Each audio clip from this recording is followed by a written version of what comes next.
Good morning. Here I am at Southern Cemetery. Yep, full on Ballinamore Road here. Going all the way down there to Princess Parkway. Southern Cemetery. And just a notice about for Manchester City Council, because this is in Manchester's council area. Just go in. We got here. Got a nice map here to look at.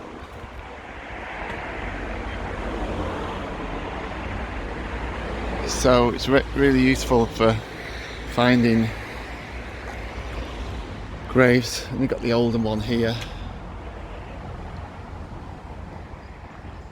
This is the main office.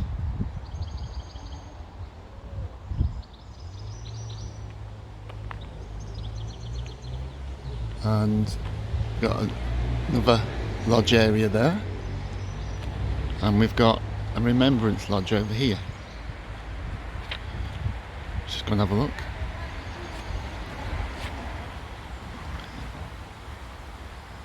Yep.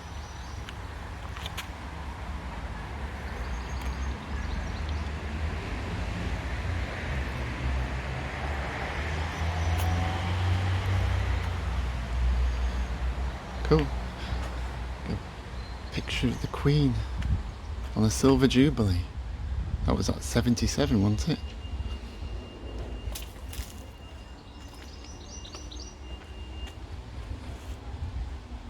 Yeah. So we just go and have a look inside, see if it's all right.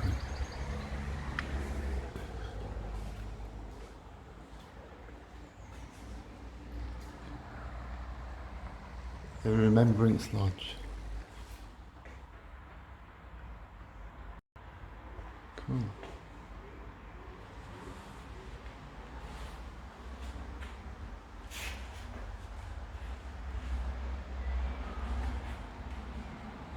Some of the prominent people buried at Southern Cemetery here. So we got Matt Busby, Wilfred Pickles,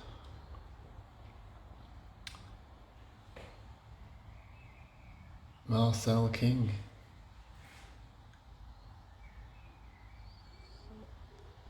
Sir John Alcock,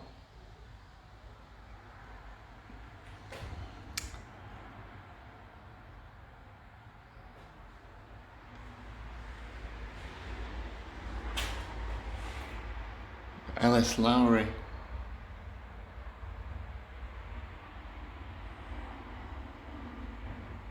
yes.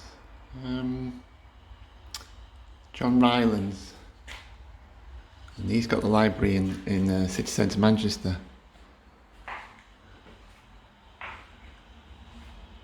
And we've got a roll-on for the air disaster on Tenerife, Canary Islands, 1980. And there is a memorial to that.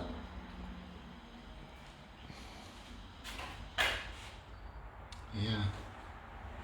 Cool. We've got some old memorabilia here. Plenty of stuff. Wow.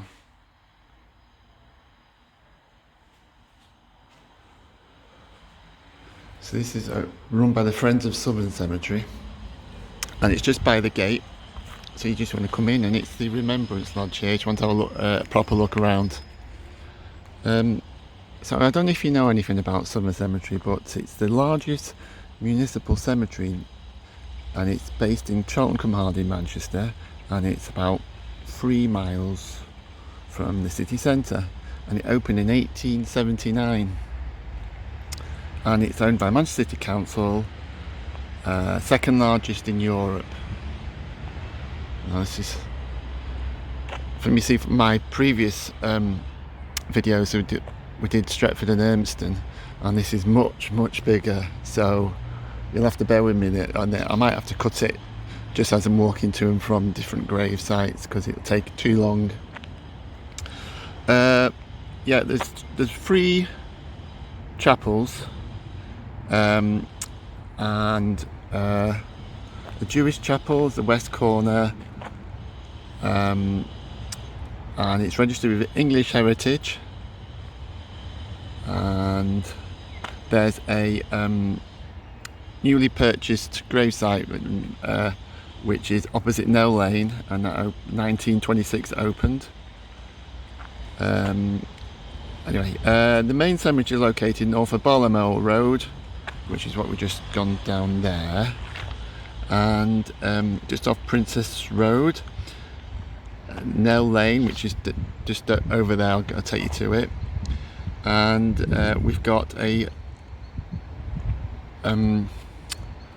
Commonwealth War Graves memorial. Now, if I seem to remember rightly, it'd be over there somewhere. Well, I'll take you to it. Actually, I got it wrong there. I'll show you.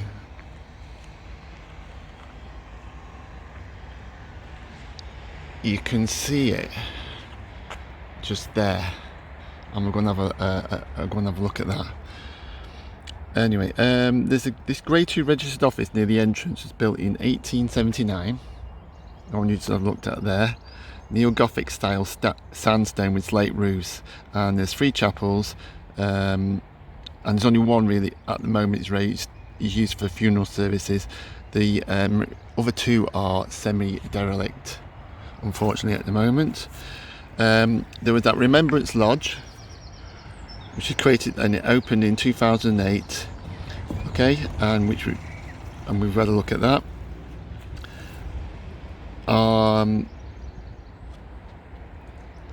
The crematorium for cremations, and it's just down the road from here. It's only like about 400 meters.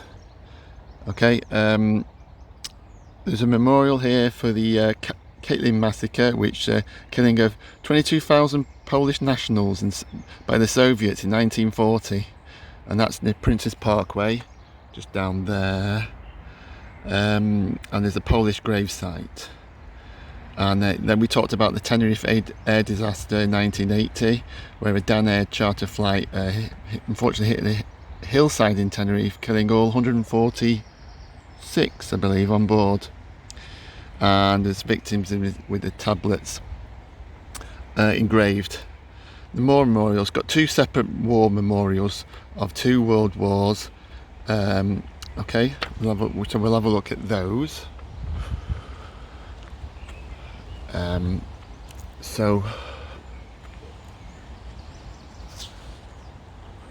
go down here, as you can see. This is an older part, so you straight off when we've come in.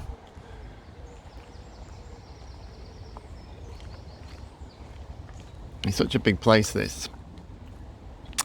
And there's a northern chapel just down there. You can see. Okay. Yeah. So when you drive, obviously you blocked it off here, but you could have driven in, I guess at the time, and go around this particular circle to get to the chapel. But you go an alternative way around these days. Okay.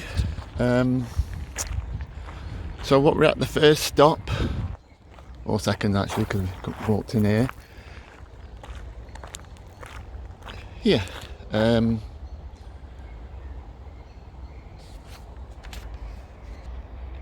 So the first one we got is Sir John W. Alcock.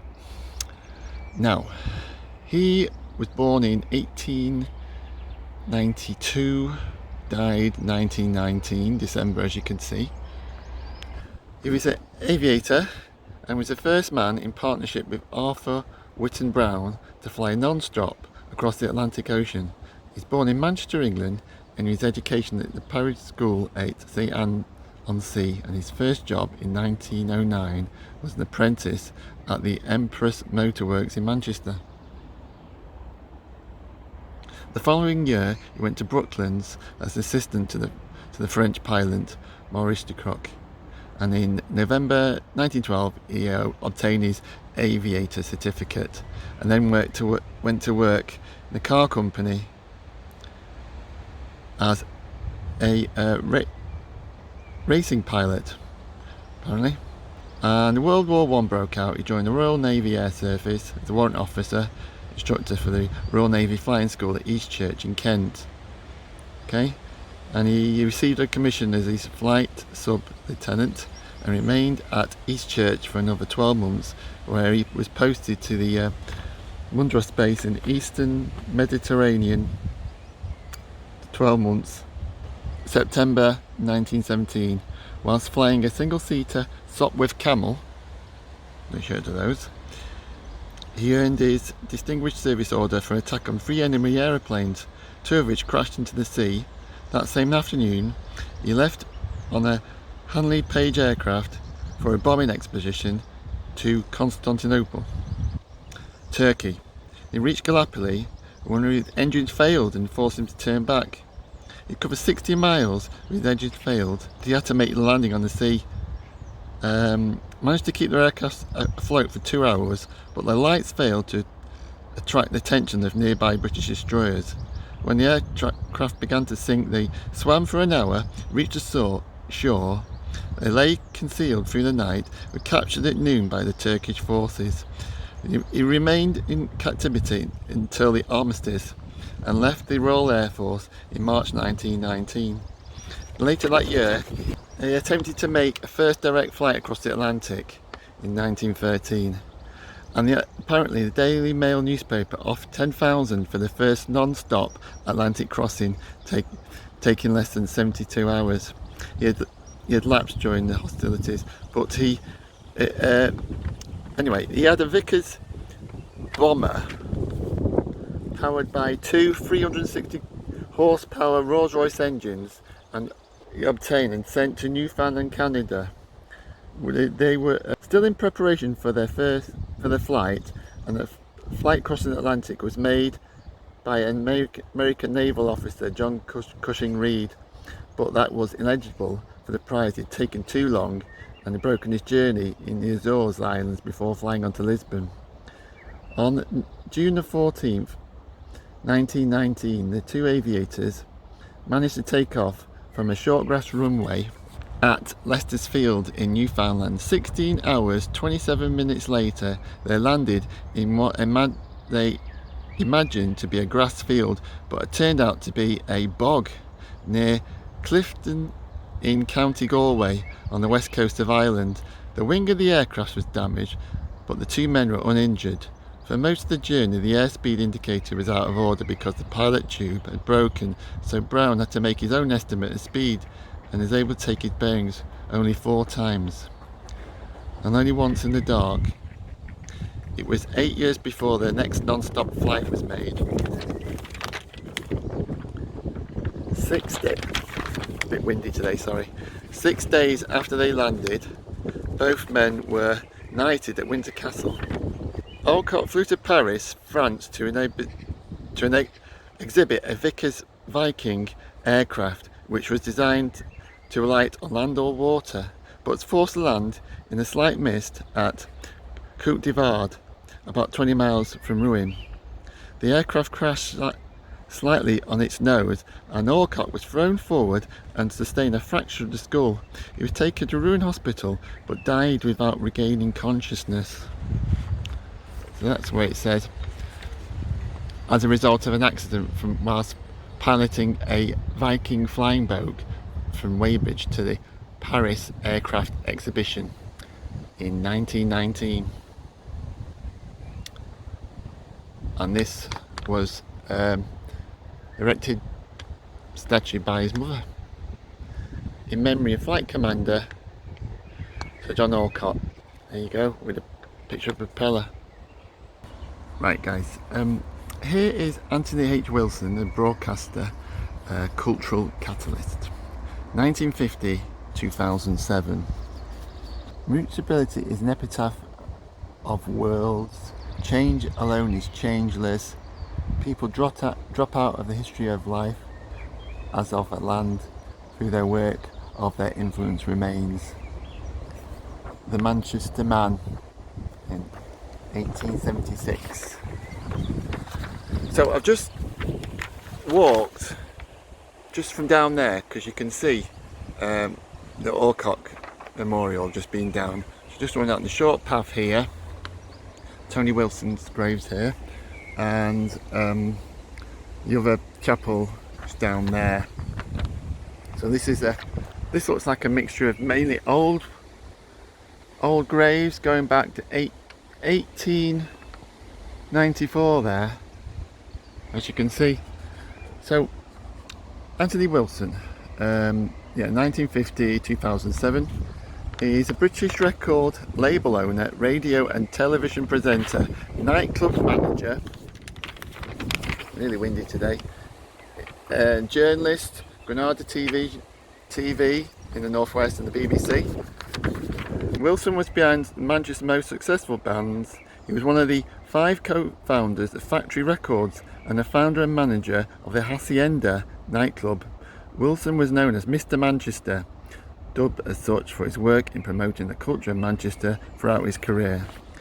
He was portrayed by Stephen Coogan as Michael in Michael Winterbottom's film 24-Hour Party People in 2002, if you've ever seen that film, and by Craig Parkinson in Anton Corbijn's film Control 2007. Depending on what he was working on, he would switch between alternate versions of his name. For example, if he was being a serious, formal and respectable person in a certain TV appearance, he would say Anthony H. Wilson. And then he was doing Granada reports on ITV, Anthony Wilson. Otherwise he'd go by Tony Wilson whilst in Factory Records.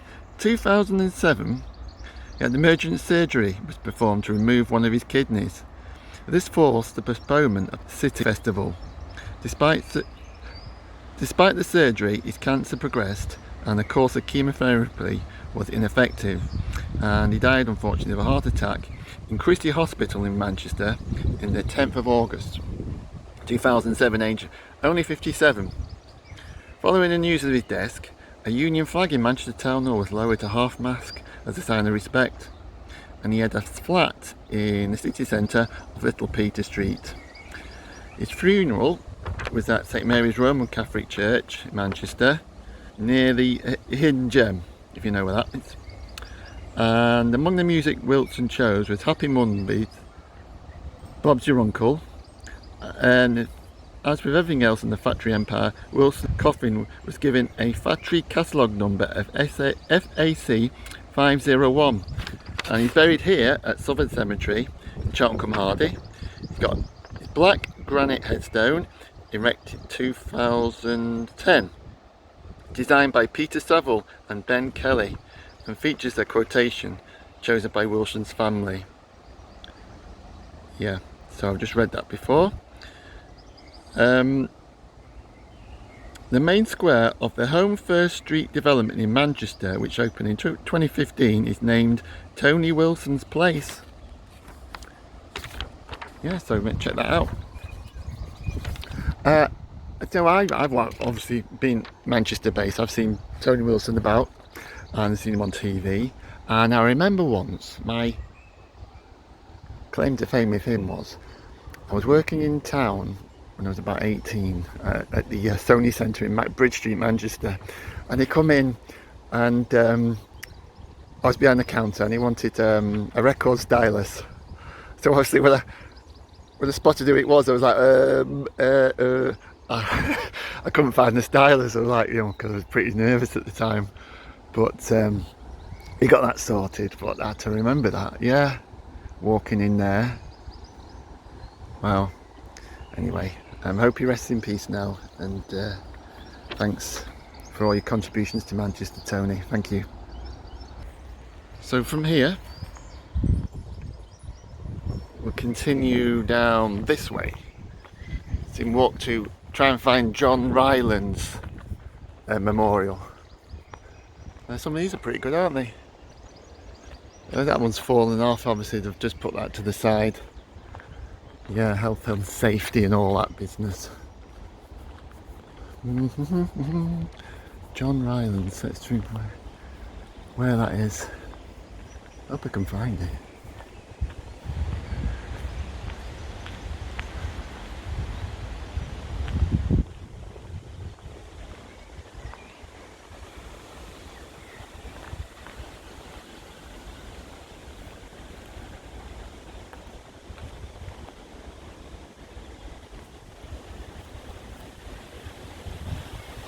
Oh, it's not like I'm going to miss it, is it? Because it's here.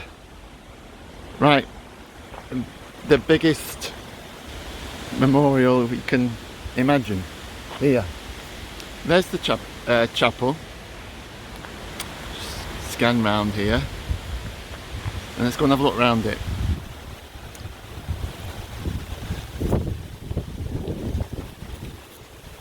Oh, we've got all this empty space here. Yeah.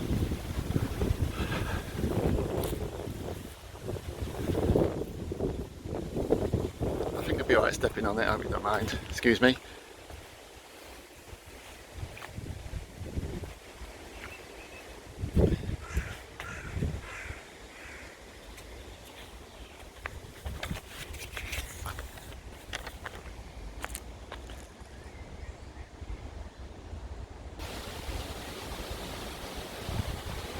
So we got John Ryland. He was 7th of February 1801 to 11th December 1888.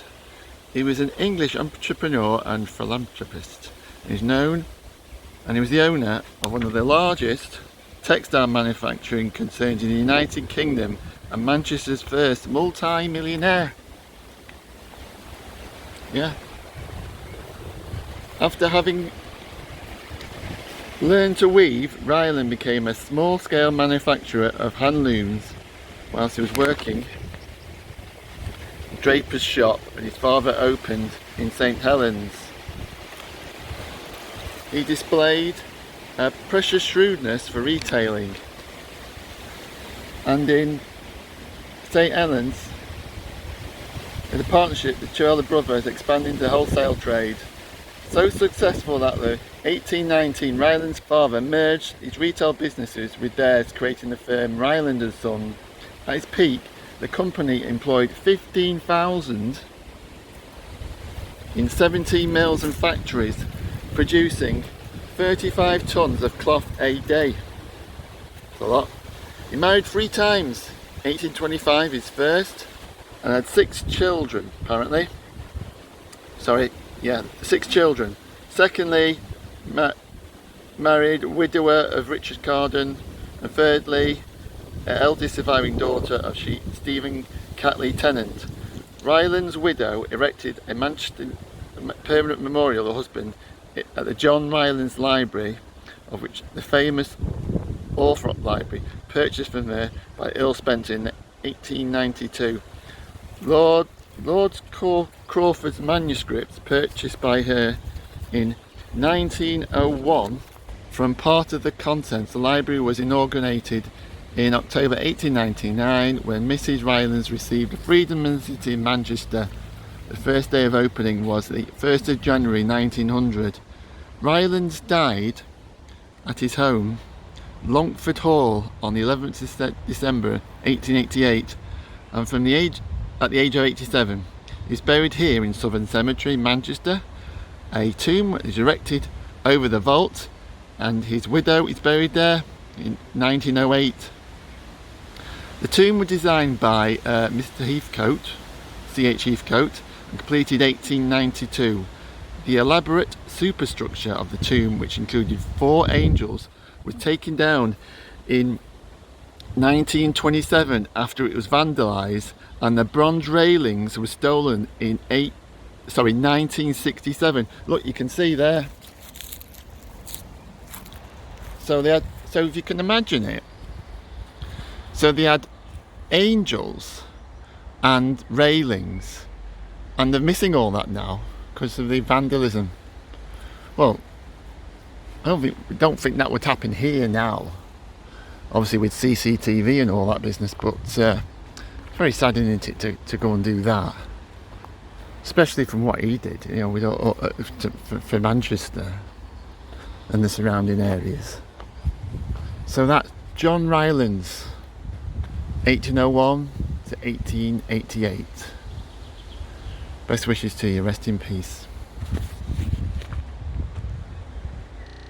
So we'll have a quick look at the chapel here.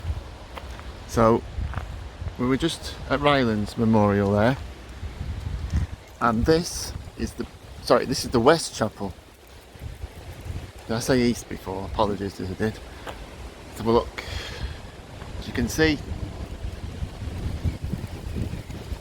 it's not too bad. Unfortunately, it's not used because look, it's like the Stretford one where they boarded up the entrance. It says West Trafford. We'll go around the side.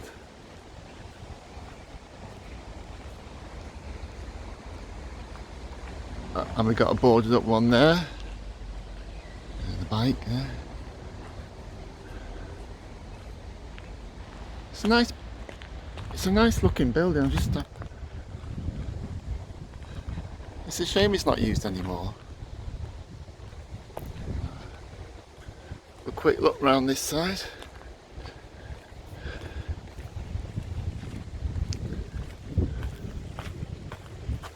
I haven't a clue what's in there. Tell you what, just have a look over there.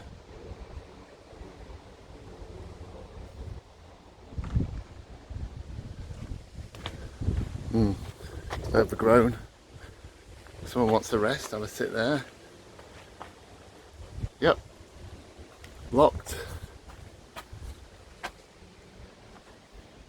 I don't think you can see anything in here. Nope. Oh well. Around there. Cool. I mean, the roof's not in bad condition. Looks alright to me. I don't know why they don't use it. You think it could be repaired, couldn't you? And look, it's got some really old graves here. And what I'm trying to find is the War Memorial. I think it's down over there.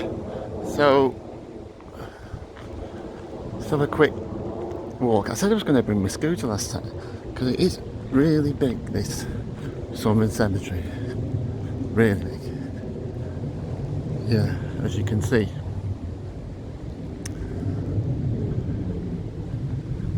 Some 1960s graves, and these are probably even older, these lot. Yeah, and there's the chapel from the other side.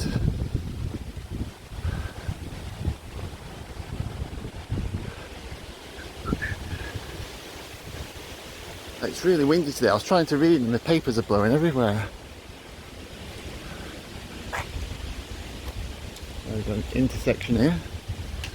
That's to the main road, which we've come from before, and over there you can go towards Nell Lane.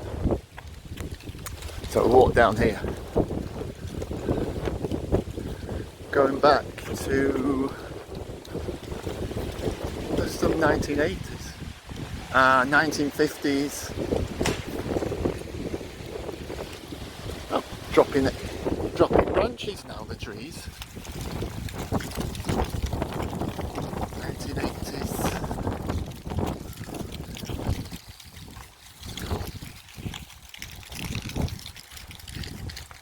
It's a bit overgrown here. I think the Manchester Council needs to come down here with strimmer. Yeah. Right. I tell you what. When I get there, I'll stop the video and we can carry on from with the memorial, War Memorial. Okay. I've relocated. I've just walked down this path here, not too far, and we've come across the War Memorial. So it looks really nice. They've kept it well. They've got a special bench here, 1939-45, with the dove, the piece on it. It's very nice, that, excellent. And a nice manicured lawn and a holly hedge. I like that one. So we've got here the sailors, soldiers and airmen honoured here died for service of the country and rest in their burial grounds shown. So we got lots of names here from Blakely, St Peter's Churchyard, Cheetham Hill, St Luke's Churchyard, Swinton, Manchester Crematorium, John the Baptist. Wow, nice cross there. We've got quite a few names here: corporals, sergeants, gunners, privates, majors.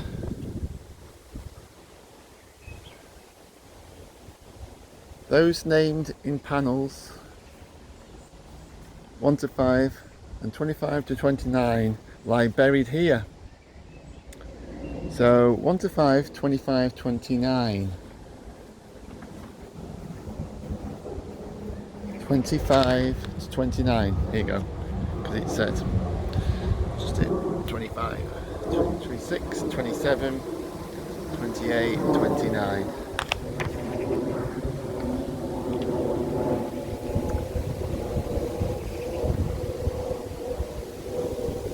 Then what was it? 1 to 5, wasn't it? 5, 4, 3, 2, and 1. Cool. And we got here.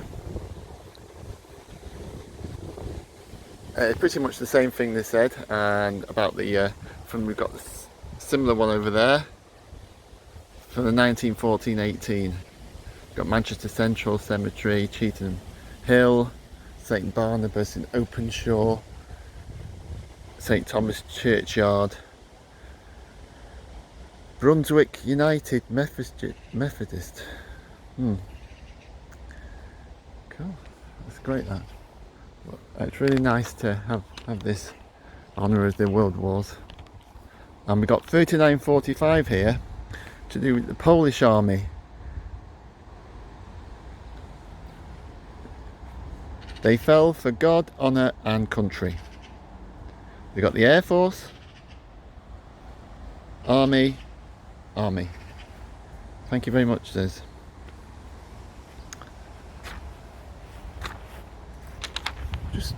We'll just move around the other side here. I think we can just quickly relocate and show you another memorial. So that's the World War Memorial Garden area.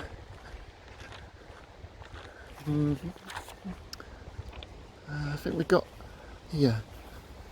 Let's just have a look.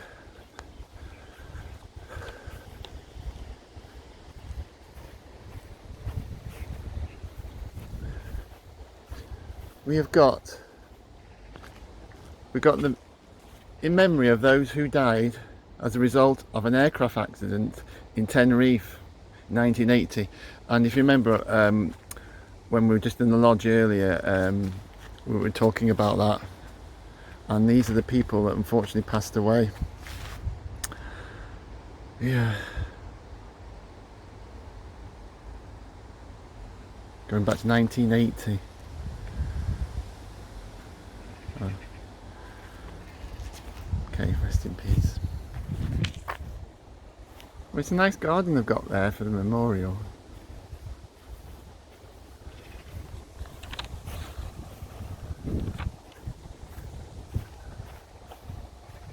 Yeah, so let's have a look where we're situated so you know if you ever want to visit yourself.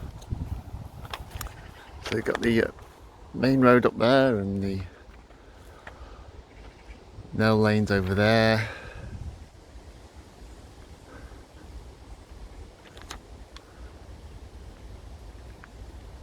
This is a nice seat, isn't it? From Lindsay Von Lewis. Come sit with me and be at ease to look upon these wondrous trees, or birds and squirrels, whatever you please, and feel some heaven in every breeze.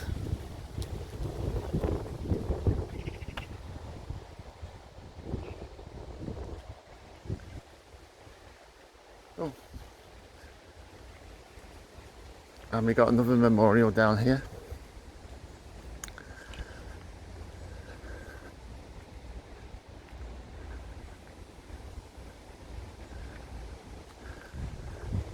Because what we have here is a memorial to the civilian dead from 1939-45. As you can see, hopefully you can, the sun's really strong today. Yeah, it's nice. Well done. I like all that. It's a good reminder, not for us to forget. Okay, I'll carry on now. Just stop the video for now. Okay, I've just come from the memorial. We were just down here a second ago, if you remember. It's over there. And there's a place called the Meadow. Now, I'm sure this is an area where you can, obviously sort of burials, but it's more of an open, just field type area. And you've got some graves at the back over there, lying flat, rather than the headstone sticking up. I'm not too sure if there's anyone here. It doesn't show anything, but I shall have to look that up online. So that's the Meadow, just in the corner, next to where the Manchester City Council Works entrance, where the base for the graves diggers and such like. They seem to have a building in the corner over there. Yeah. Anyway, see you in a minute. Okay, I finally found S Lowry. Lawrence Stephen Lowry. Here we go. Just show you, you've got the pencils there. Someone's put some pencils. Nice and tin. Yeah. So, to find this one, we're at Neville Lane over there, and Chapel's just down there, and those ladies just off in the distance there, they pointed it out because I had a bit of trouble finding it. Anyway, S Lowry, famous memorial. This was artist born in Stretford, like me, Stretford, Manchester, and educated at Victoria Park School. Now I know that it's in Stretford.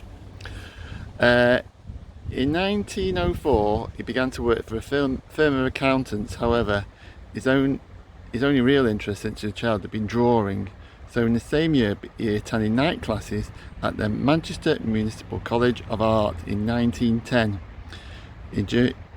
He joined the Pall Mall Property Company as a rent collector, and he remained with them to 1952, by which time he'd risen to the post of chief cashier. The fact that he had a 9-to-5 job was never revealed until after his death, and he had honour of being thought of as an amateur painter. His painting of industrial scenes achieved extraordinary popularity, to the extent that in 1967 his painting Children Coming Out of School in 1927 was used by the Royal Mail on a postage stamp. Lowry died of pneumonia at Wood's Hospital in Glossop. He never married, and he's thought to never have any affairs of such. He left his entire estate to a girl named Carol Ann Lowry, who had written to him as a fan letter because she was pleased to discover that she had the same name as such a famous painter.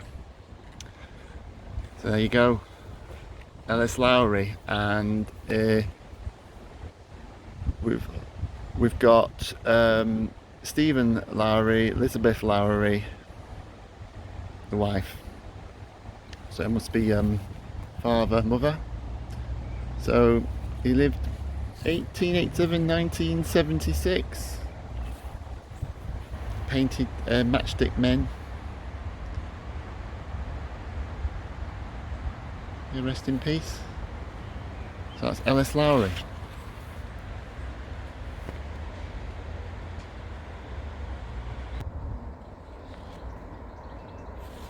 Okay, here we have the grave of Edward Evans and John and Edith Evans.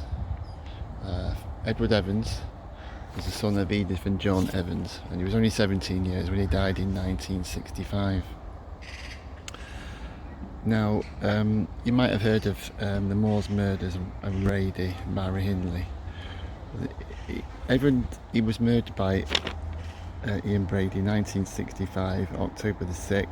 And he just turned 17 in 65, and he lives in Manchester. Manchester's been working class city and been redevelopment time in the 60s. He lived in Addison Street, Ardwick. He lived there with his parents Edith and John, brother Alan and sister Edith. His dad worked as a lift attendant, and Edward had an ambition to get a job as a machine operator with Associated Electrical Industries in Trafford Park. He liked the nightlife, and he was a bit too young to drink, but with nightlife you can have a few drinks. So whenever you go into town, have a few drinks, his parents were worried about him, and he said, his parents are quoted, said, "I can handle any trouble." On Wednesday the 6th of October 65, he met Myra and Ian Brady, and Edith's mum said Edward went out at 6:15, 6:30, and I didn't see him alive again. At 10 to 10:30, Edward went to Central Station, which is I think that's the Manchester Exhibition Centre, or GMEX, just near the Metrolink these days. And apparently the bar was closed, so then he went to a nearby bar, and Ian Brady approached him in the bar and they had a few drinks. We believe Hindley was sat in the car, so he says, and Brady drove Edward 11 miles to 16 Wardlebrook Avenue in Hattersley, and that place doesn't exist anymore because they knocked it down. Edward Evans became the final victim of the Moors murderers and the couple's eldest murder. And the killing would end Brady's and Hindley's reign of terror. For some reason, I don't know why, but Brady decided to phone his brother-in-law, David Smith, and invited him to the house that evening. And then Brady attacked Edward and hit him with an axe and smothered him with a cushion and electrical cable. Was strangled, unfortunately. His brother-in-law David said he didn't want to leave immediately because he was too scared, so we had some dinner apparently, and he went home and immediately told his missus about that, and it went to the phone box armed with a screwdriver just in case Brady turned up. They phoned the police went round. The rest is history because they got arrested, thank goodness for that. And Edward Evans is buried here in Southern Cemetery, Chorlton-cum-hardy. And if you know where I am, it's just in a new section of the graveyard. This new section here, and this is the car park area here. There's some Chinese graves around here, which are recent additions. But and the Nell Lane entrance is just over in the corner, with the older part of Summer Cemetery just on the opposite side where it was before, with the S Lowry memorial grave. Yeah, so Edward Evans, unfortunately, a sad loss of life. At least Brady and Hindley were caught after that and didn't kill anyone else. Thank goodness. So rest in peace to you, sir. Thank you.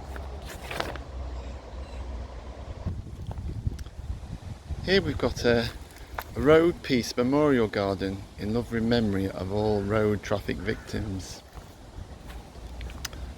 And a nice bench here with the road traffic victims and Jeffrey A. Foy. And this behind here we're looking at now is the North Chapel. And we'll just have a quick look round here, North Chapel.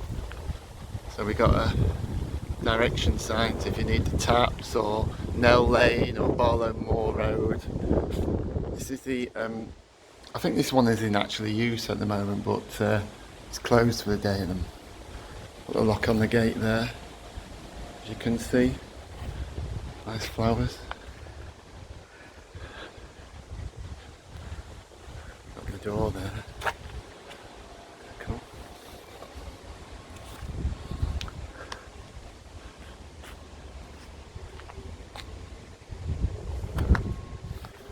Let's go around and have a look here. Go down this side bit here. Oh, we've got the toilets. Or if you want to have a Jimmy Riddle. Yeah, cool. Didn't know that was there. And yeah, another entrance here.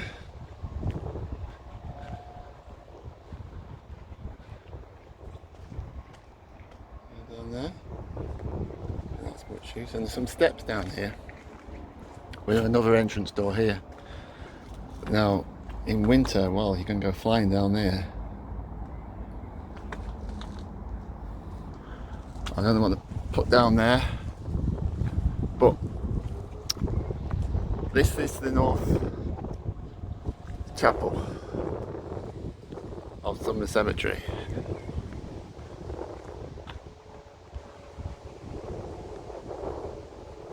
Which is still in use, but not today. Or maybe later, you never know. So we got the West Chapel down here, which we'll have a look at later. We need to go back this way, because I'm going to come back tomorrow. It's such a big place that I don't have enough time. So rather than rushing it, I'll make a return visit tomorrow. So there we go. North Chapel. And what we'll do tomorrow is have a look at some more celebrity famous graves, and another war memorial, and the East Chapel.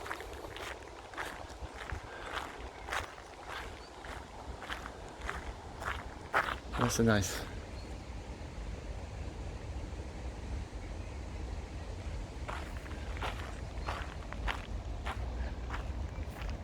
It says, "Do not grieve for me, my dear ones, now that I've gone away. If you could see the beauty of the garden I'm walking through, if you could know the joys supreme I find with the Lord so dear, where pain no more can touch me, where no sorrow will ever be, you would be glad I slipped away to this beautiful land of eternity, and I am, and you are you, what we were to each other, we still are."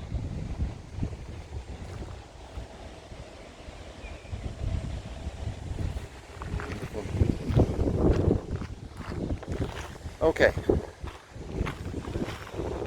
let's go back, and I'm going to go out this way. I'll see you later on. Bye for now. Afternoon, again, day 2. I'm just here at Southern Cemetery again now, and they put in a new statue only yesterday, as you can see here. Now this is the story of Poland's soldier bear, and you can read them here. It was we're working with the Polish comrades to keep up the troops' morale, and you can see there it would sleep next to us soldiers, and was taught to salute when greeted. Yeah, and followed the army to Britain and Scotland, and then had a home in Edinburgh Zoo, and passed away in 1963. So this is what I put in yesterday when I was filming here last. Cool. Okay. Here we have Philip James Baybutt, and he received the Medal of Honor in the American Civil War. I'll just tell you about him. He was born 1843 and died the 17th of April 1907, and he was aged 63, but it says 62 on the grave. So we're going 62. Yeah, so this is a Civil War Medal of Honor recipient. He entered the service at Fall River, Bristol County, Massachusetts, and served as a private in the Union Army in Company A, the 2nd Massachusetts Cavalry. He was awarded the Medal of Honor for action on September the 24th, 1864 at Luray, Virginia. He was issued the CMOH on the October the 14th, 1864. His citation reads, "Capture of flag." So he's obviously very brave. And here I am, Southern Cemetery. If you want to know where it is, in the graveyard, it's the North Chapel is just over there. And as you can see, all around here, these are quite old graves, so it was a bit tricky to find. Got there in the end. Yeah, this is like a quiet area, because the newer part, they do have a lot of visitors, but around here not so much, I guess, because most people have gone who did visit. And that grave there, it's completely missing. So it's that old. Oh well, yep. There you go. As you can see there, Philip James Baybutt. Well done to you, sir, and rest in peace.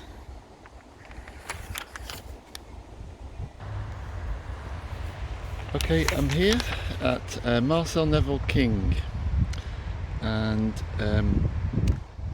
you may have known him because he was in the band The Sweet Sensation, and he was a winner of ITV's talent show New Faces. He was born 1957 and he died 1995 October.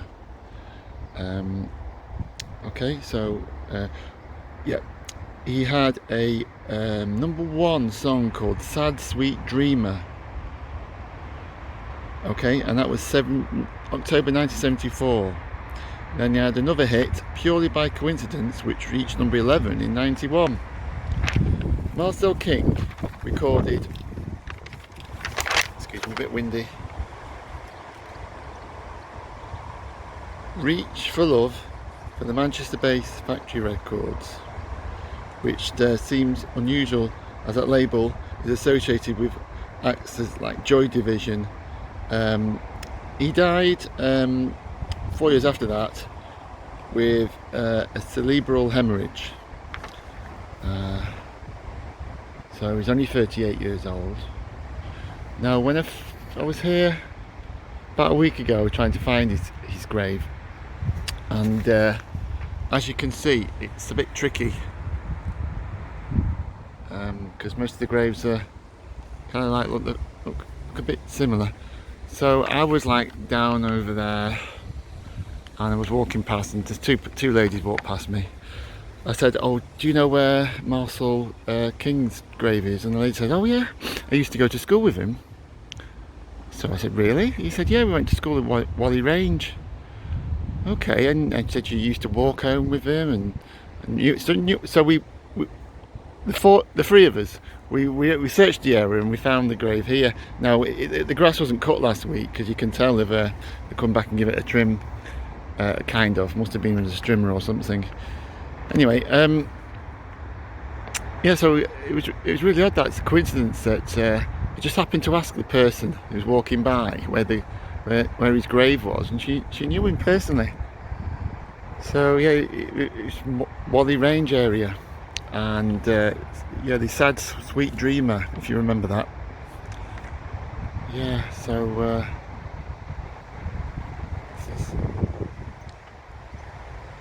this is Marcel Neville King, rest in peace. Okay. Here I am at the East Chapel in Southern Cemetery. As you can see, it's closed. but I don't think it seems from use in some time.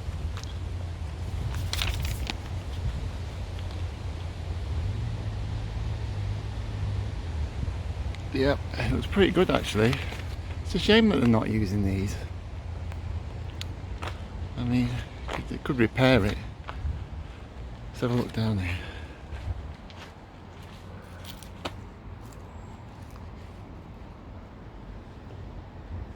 Wow.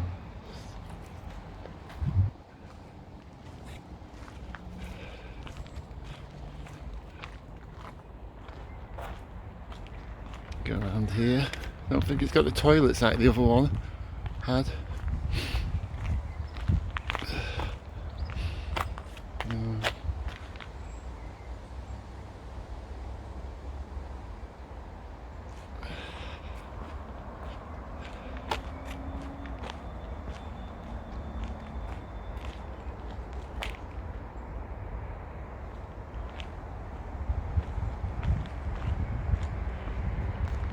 I mean, the roof's in good condition.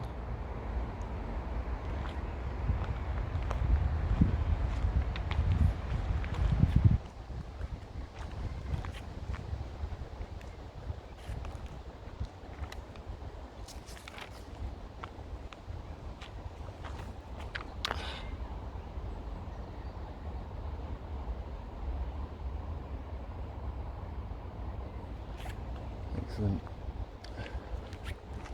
Yeah, it's a quiet area. This is the towards the east bottom corner.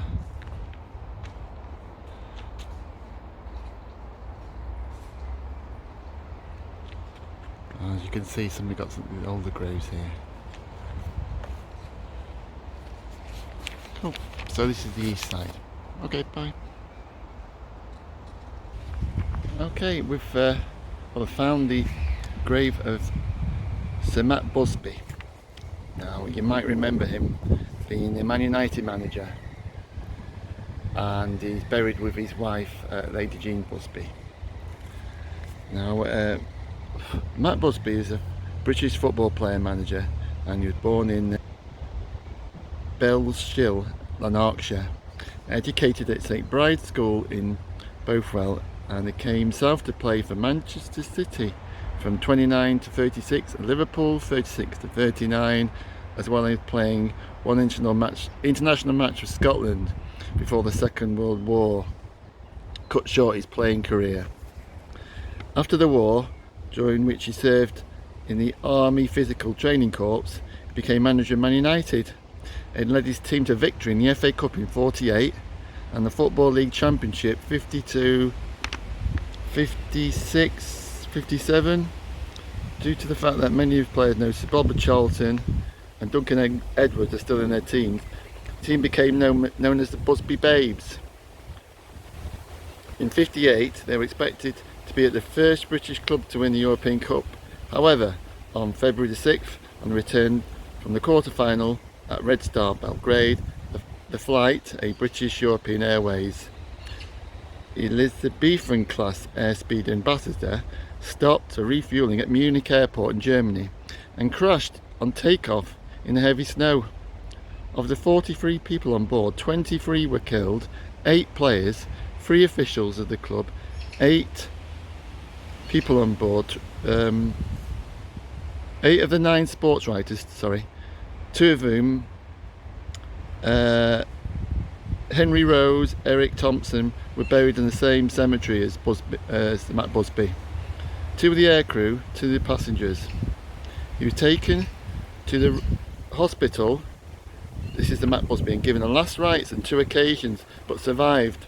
The few remaining players, along with others from the youth squad, managed to reach the final of the FA Cup, but were beaten by Bolton Wanderers. Busby was then made a commander of the British Empire during the 1960s.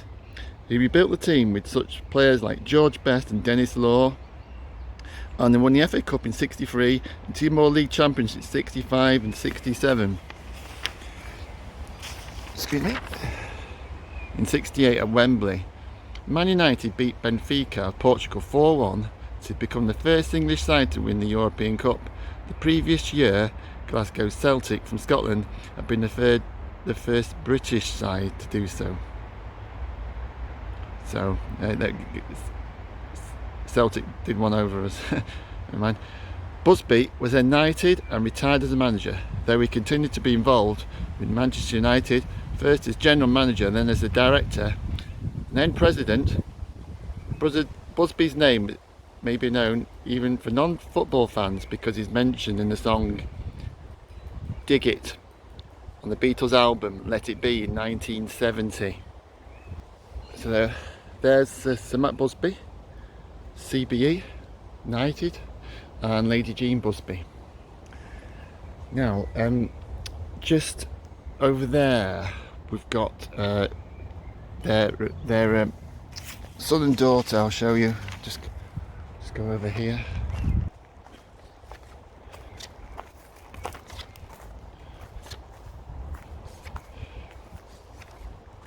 Did you get one of Matt Busby's graves? Yep, it's just.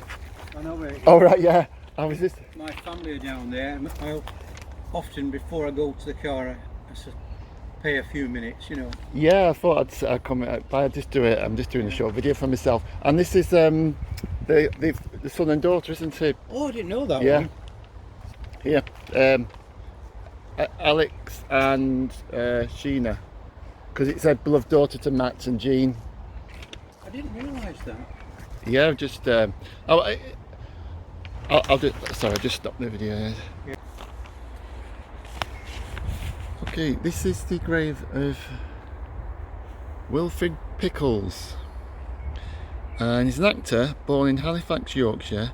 He appeared in a few films, noticeably as the father in Billy Liar in 1963 and as Walter Bingley in For the Love of Ada in 1972, based on a television series in which he and Irene Handel had starred, but had been on stage since the 1920s. During the Second World War, he moved to London to read the news on the wireless.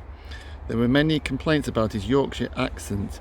The BBC replied that the Germans to invade and take over the broadcasting house, it would be easy for them to mimic a mouse announcer, but not himself, because he was with a Yorkshire accent. Once the fear of invasion had receded, he no longer employed by the newsreader, and he was made an OBE in 1950.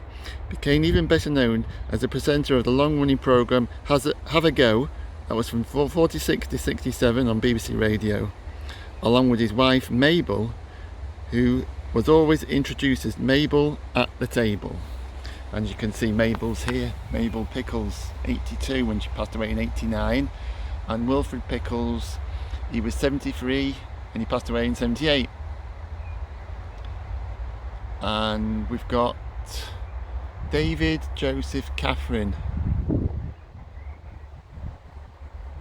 So there you go, that's Pickles family.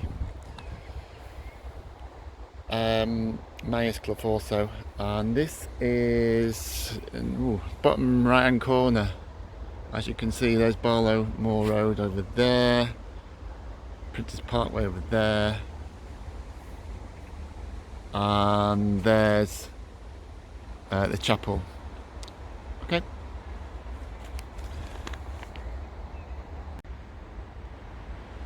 Okay, this is the Commonwealth War Memorial. As you can see, it's very well kept, nice and neat, and we've got quite a few people that served in the war that passed away. As you can see, you've got the war memorial here to show all those who gave their lives to the war. Their name lives forevermore. We've got quite a few.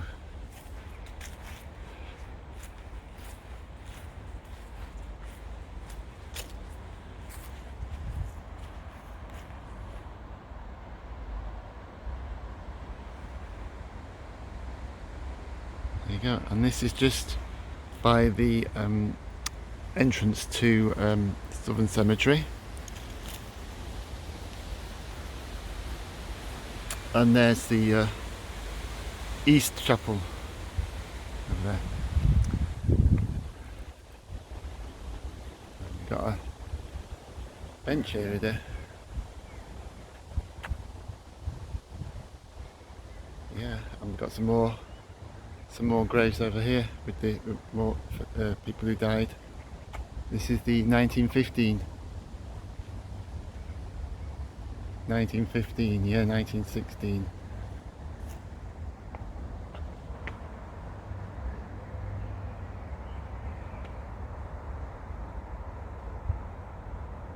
So there you go. Well, that concludes my visit to Southern Cemetery. Taken just a couple of days to go through here. There was one or two graves I couldn't find, but we found most of them, what we were looking for. So I hope you enjoyed it, and we'll try and do some further videos in the near future. I'm not too sure where, but we'll certainly find some places for you. Right, so there's the entrance over there, and that's it. Tune in next time. Thanks for watching. Bye now.